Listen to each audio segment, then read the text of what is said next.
berdasarkan kondisi subjektif masing-masing penanya. Mereka yang kurang berbakti kepada orang tua, maka nasihat beliau adalah disuruh berbakti. Buat yang rada pengecut dan kurang punya nyali, beliau anjurkan untuk berjihad di jalan Allah. Sedangkan buat pedagang yang sering kalau berdagang banyak bohongnya, nasihat beliau adalah jangan berdusta. Secara sederhana, kita dapat simpulkan bahwa fikih adalah kesimpulan hukum-hukum bersifat baku hasil ijtihad ulama yang bersumber dari Al-Quran, Sunnah, Ijma', Qiyas, dan dalil-dalil yang ada.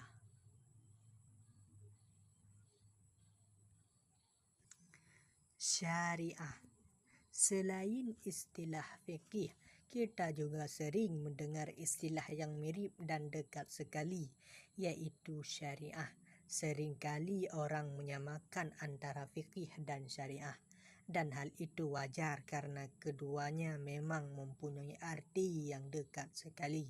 Bila masing-masing disebutkan terpisah, maknanya bisa saja sama. Tetapi ketika keduanya dipertemukan, ternyata keduanya mempunyai perbedaan yang nyata. Kira-kira mirip dengan penyebutan antara fakir dan miskin. Keduanya nyaris serupa, tetapi ternyata tetap berbeda. Sebahagian ulama ada yang mengatakan bahwa fakir itu orang yang sama sekali tidak punya pemasukan, sedangkan miskin adalah orang yang kekurangan tetapi masih punya pekerjaan atau penghasilan.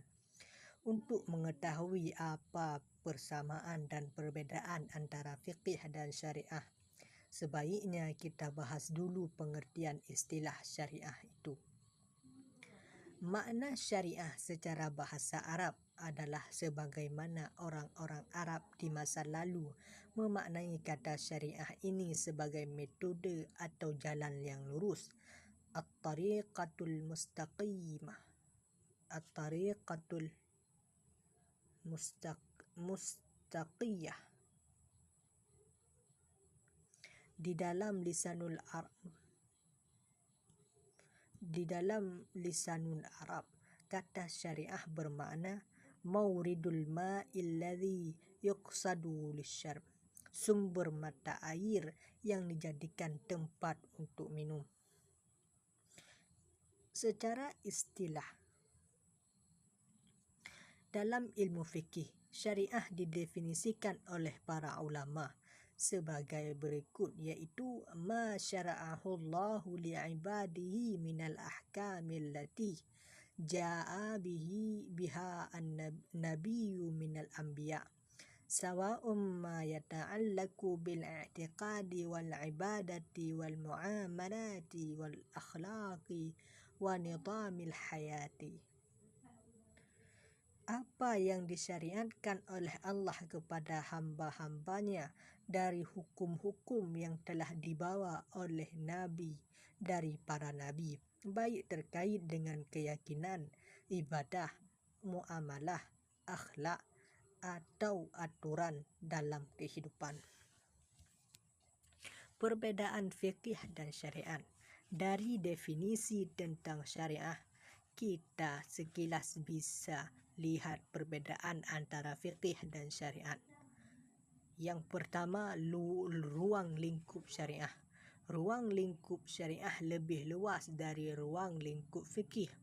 Syariah mencakup masalah akidah, akhlak, ibadah, muamalah, dan segala hal yang terkait dengan ketentuan Allah kepada hambanya. Sedangkan ruang lingkup fikih terbatas masalah teknis hukum yang bersifat amaliyah atau praktis saja, seperti hukum-hukum tentang najis, hadas, wudhu, mandi janabah, tayamum, istinja, salat, zakat, puasa, jual beli, sewa, gadai, kehalalan makanan, dan seterusnya. Objek pembahasan fikih berhenti ketika kita berbicara tentang hal-hal yang menyangkut akidah, seperti kajian tentang sifat-sifat Allah, sifat-sifat para nabi, malaikat atau hari kiamat, syurga dan neraka. Objek pembahasan fikih juga keluar dari wilayah hati serta perasaan seorang manusia, seperti rasa rindu, cinta dan takut kepada Allah, termasuk juga rasa untuk berbuat baik sangka, tawakal dan menghamba kepadanya dan seterusnya.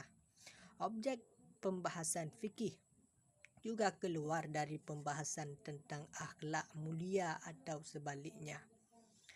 Fikih tidak membicarakan hal-hal yang terkait dengan menjaga diri dari sifat sombong, ria, ingin dipuji, membanggakan diri, hasad, dengki, iri hati atau ujub. Sedangkan syariah termasuk di dalamnya semua objek pembahasan dalam ilmu fikih, plus dengan semua hal di atas, yaitu masalah akidah, akhlak dan juga hukum-hukum fikih. Perbedaan yang kedua, syariah bersifat universal. Syariah adalah ketentuan Allah yang bersifat universal, bukan hanya berlaku buat suatu tempat dan masa, tetapi syariah menembus ruang dan waktu. Kita menyebut ketentuan dan peraturan dari Allah kepada Bani Israel di masa nabi-nabi terdahulu sebagai syariah, dan tidak kita sebut dengan istilah fikih. Misalnya ketika mereka mendengar aturan yang tidak membolehkan mereka mencari ikan di hari Sabtu, aturan itu di dalam Al-Quran disebut dengan syurra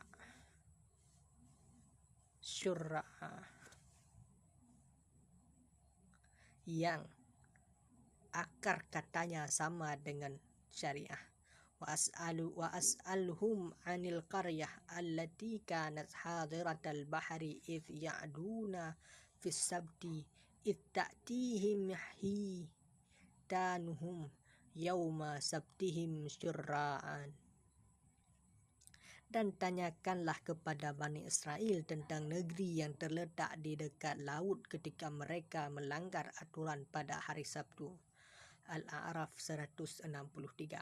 Di dalam ayat lain juga disebutkan istilah syariah dengan pengertian bahawa Allah menetapkan suatu aturan dan ketentuan kepada para nabi di masa lalu. Syara'a lakum minad dini ma wassa bihi Nuha walladhi awhayna ilaika wa ma wassayna bihi Ibrahim wa Musa wa Isa.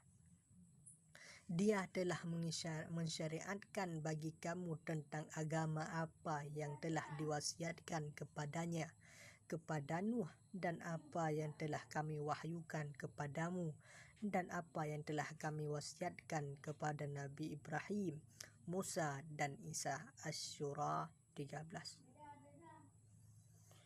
Karena itulah makna salah satu istilah dalam ilmu usul fikih, dalil syar'u man qablana, bukan fiqhu man qablana. Perbedaan yang ketiga adalah fikih adalah apa yang dipahami. Perbedaan yang sangat prinsipil antara fikih dan syariat adalah bahawa fikih itu merupakan apa yang dipahami oleh mujtahid atas dalil-dalil samawi dan bagaimana hukumnya ketika diterapkan pada realitas kehidupan pada suatu zaman dan tempat. Jadi pada hakikatnya fikih itu adalah hasil dari sebuah ijtihad, tentunya yang telah lulus dari penyimpangan kaedah-kaedah dalam berijtihad atau suatu urusan dan perkara, sehingga sangat mungkin hasil ijtihad itu berbeda antara seorang mujtahid dengan mujtahid lainnya. Sedangkan syariah lebih sering dipahami sebagai hukum-hukum yang telah ditetapkan oleh Allah dalam kehidupan ini. Pembicaraan tentang syariah belum menyentuh wilayah perbedaan pendapat dan pemahaman dari para ahli fikih.